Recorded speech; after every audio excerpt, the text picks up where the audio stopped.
जय श्री राम। यस्यांके च विभाति भूधरसुता लोकपगा मस्तके भाले वाल विधुर्गले च गर्लं यस्योरसि व्यालराट सो अयं भूति विभूषणः सुरवरः सर्वाधिपः सर्वदा सर्वः सर्वगतः शिवः शशिनिभः श्रीशंकरः पातु मां प्रसन्नाता यान गताभिषेकत् अस्तथान मम्मले वनवास दुःखतः मुखाम्बुज श्री रघुनंदनस्य मे सदा अस्तु सा मंजुल मंगल प्रदा नीलाम्बुज श्यामल कोमलांगं सीता समारोपित वाम भागं पानो महासायक चारुचापं नमामि रामं रघुवंशनाथं। सियापति रामचंद्र की जय। श्री रामचरितमानस के पिछले पाठ में हमने पढ़ा है महर्षि मनु और उनकी पत्नी शत्रुपा वो अपने पूरे राज्य का त्याग कर दिए। अपने पुत्र को उन्होंने ज़बरदस्ती ही अपना राज्य दे दिया। उनके मन में आया कि हमारा सारा जीवन सिर्फ ये राज्य काज संभालने में चला गया, जीवन यापन में चला गया, हमें प्रभु की सानिध्य प्राप्त नहीं हुई। इसके लिए वो तपस्या करने के लिए जंगल में चले गए हैं और वहाँ वो ऋषि मुनियों के साथ में रह रहे हैं और वो सारे ऋषि मुनि उनको तीर्थ स्थान सब कुछ करा दिए हैं। वो लोग काफ़ी कमज़ोर हो गए हैं, काफ़ी उनकी शारीरिक जो है कमज़ोरी आ गई है, फिर भी वो तपस्या में अपने वहाँ लगने जा रहे हैं और लग गए हैं। अब आगे देखते हैं गोस्वामी तुलसीदास जी श्री रामचरितमानस में इस बात को अब आगे कैसे कहते हैं। मंगल भवन अमंगल हारे धरबहु सुदशरथ अजर बिहारी 12 अक्षर मंत्र पुनि जपहि सहित अनुराग वासुदेव पद पंकरो दंपति मन अति लाग सियापति रामचंद्र की जय। और 12 अक्षर मंत्र ओम नमो भगवते वासुदेव का प्रेम सहित जप करते थे। भगवान वासुदेव के चरण कमलों में उन राजा रानी का मन बहुत ही लग गया। मनु ऋषि जब तपस्या शुरू किए तो उन्होंने ओम नमः भगवते वासुदेव का मंत्र का जाप करना शुरू किए और उसी में वो दोनों ही पति पत्नी रम गए।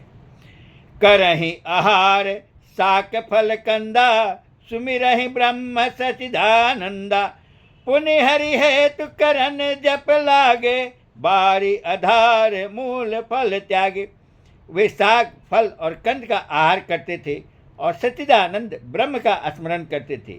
फिर वे श्री हरि के लिए तप करने लगे और मूल फल को त्याग कर केवल जल के आधार पर रहने लगे।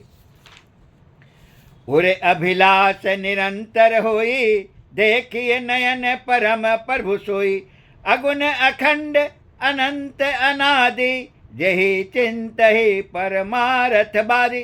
हृदय में निरंतर यही अभिलाषा हुआ करती थी कि हम कैसे उन परम प्रभु को आँखों से देखें जो निर्गुण अखंड अनंत और अनादि हैं और परमार्थवादी ब्रह्मज्ञानी तत्ववेत्ता लोग जिनका चिंतन किया करते हैं।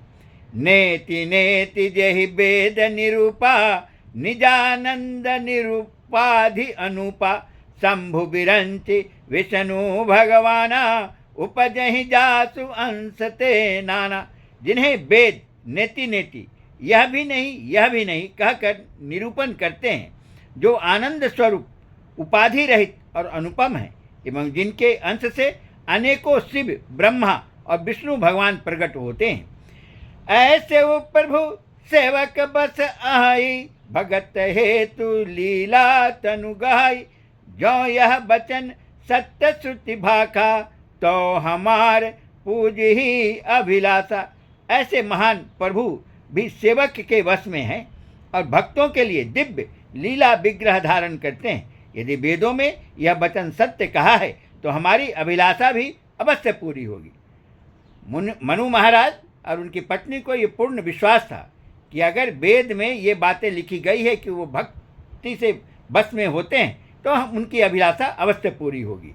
मंगल भवन अमंगल हारी धरबहु सुदशरथ अजर बिहारी यही विधि बीते बरख सट सहस बारी आहार संबत सप्त सहस्र पुनि रहे समीर आधार। सियापति रामचंद्र की जय। इस प्रकार जल का आहार करके तप करते 6000 वर्ष बीत गए। फिर 7000 वर्ष वे वायु के आधार पर रहे। बरख सहस 10 त्याग्यउ सोऊ, ठाढ़े रहे एक पद दो। विधि हरिहर तप देखी अपारा, मनु समीप आए बहुबारा। 10,000 वर्ष तक उन्होंने वायु का आधार भी छोड़ दिया। दोनों एक पैर से खड़े रहे। उनका अपार तप देखकर ब्रह्मा, विष्णु और शिव जी कई बार मनु जी के पास आए। मागहु बर बहु भांति लोभाए, परम धीर नहीं चलहि चलाए। अस्थि मात्र होई रहे शरीरा, तदपि मनाग मन ही नहीं पीरा। उन्होंने इन्हें अनेक प्रकार से ललचाया और कहा कि कुछ वर मांगो, पर ये परम धैर्यवान राजा रानी अपने तप से किसी के डिगाए नहीं डिगे। यद्यपि उनका शरीर हड्डियों का ढांचा मात्र रह गया था, फिर भी उनके मन में जरा भी पीड़ा नहीं थी।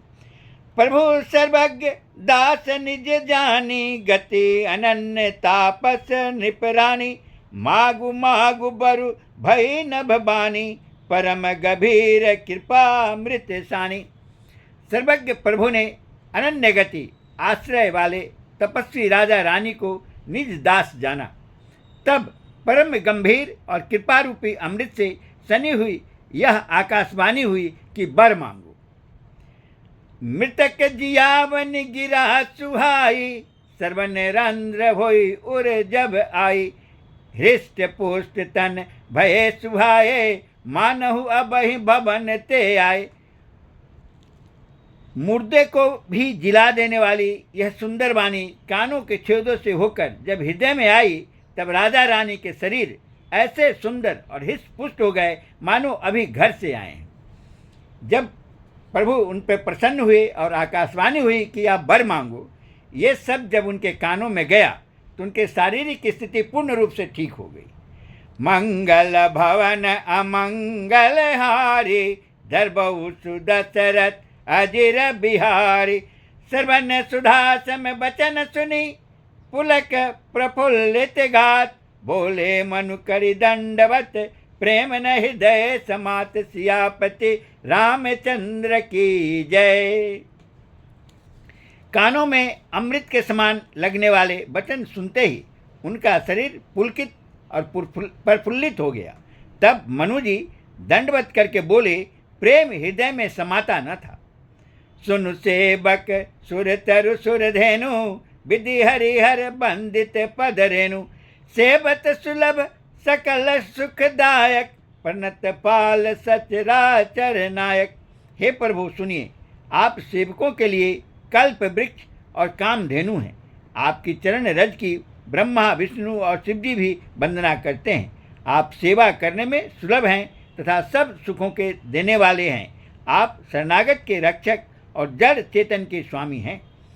जो अनाथ हित हम पर नेहु, तो प्रसन्न होई यह बर देहु। जो स्वरूप बस शिव मन माही, जेहि कारण मुनि जतन कराही।